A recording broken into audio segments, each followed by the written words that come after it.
Hi, I'm John. And I'm Dave, and this is Squirrels. If you're just joining us, if you didn't work your way through the last 3 units, you're doing it wrong. Go back and start at the beginning, or else you're wasting your time.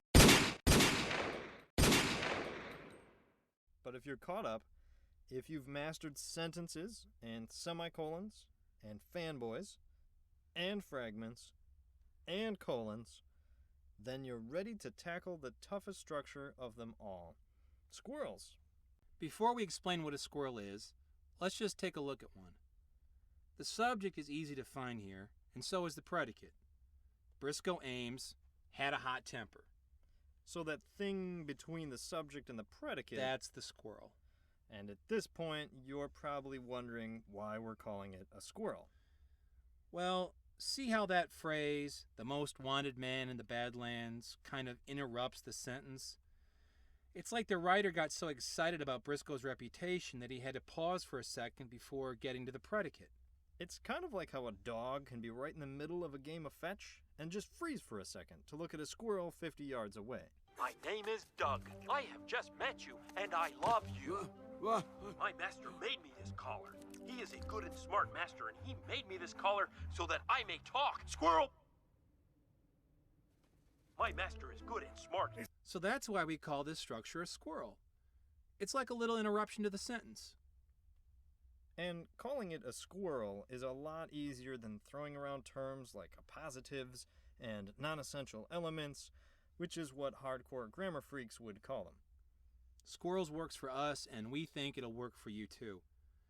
Because when you take away the fancy names, you've got a structure that you use all the time when you speak. You're probably just not sure how to punctuate it correctly when you write. So, here's the deal. A squirrel must always be isolated from the rest of the sentence with commas. Or, if you like, dashes and parentheses. But for this video, we're going to stick with commas. The website explains the others. Let's look at another example. It's easy to see the squirrel here, interrupting the flow of the sentence from subject to predicate. Because squirrels are kind of like interruptions or bonus details, they can move around the sentence almost anywhere. Kind of like how a real live squirrel can climb all over your house. Just don't forget the rule. Wherever the squirrel ends up, it must be separated from the rest of the sentence with punctuation. Okay, now let's look at some of the different forms that squirrels can take when they pop into our sentences. We categorize squirrels into 3 types. They all follow the same rules, but each one looks a little different, kind of like the actual squirrels you might find in the wild. Our first squirrel type is the easiest to spot. This type of squirrel calls out to the person the sentence is addressed to. It could be a name, a nickname, a compliment, or an insult. This type of squirrel is like name calling. Our second type of squirrel tends to be a single word.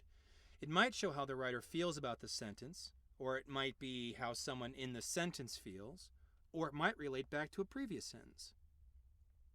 This brings up a critical point to remember.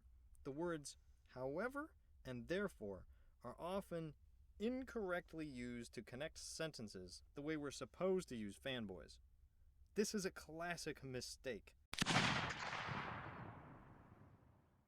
We've got 2 sentences here, so we have to separate them properly. However and therefore are never fanboys. There are only 7 fanboys, remember?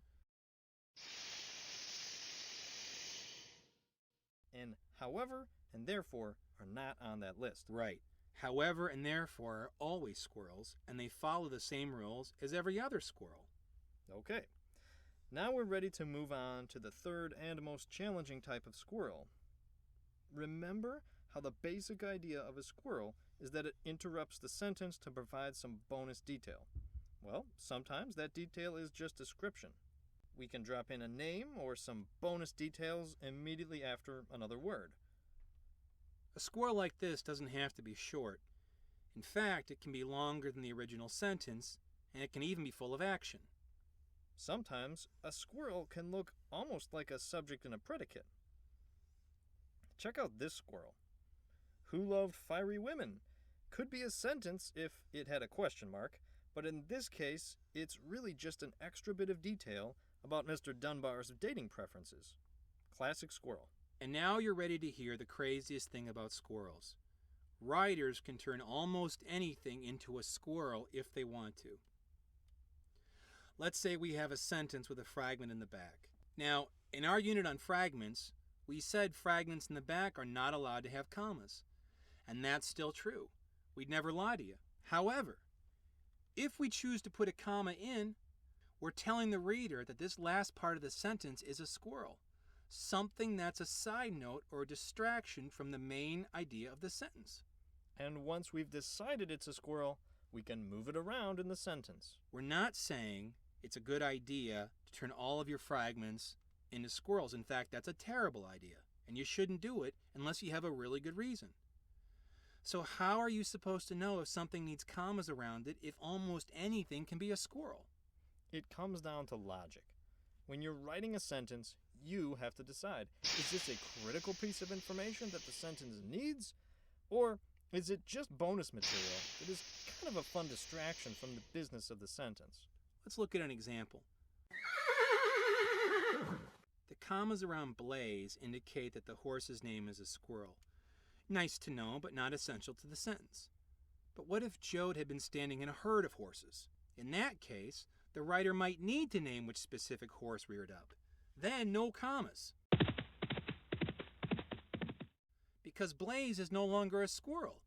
It's a necessary part of the subject. There's no doubt about it. Squirrels are the trickiest structure. And there are plenty of details we did not explain in this video. To truly master this fifth grammatical structure, go to our website, read the unit, do the practice exercises, and study the review video. We can't emphasize this enough.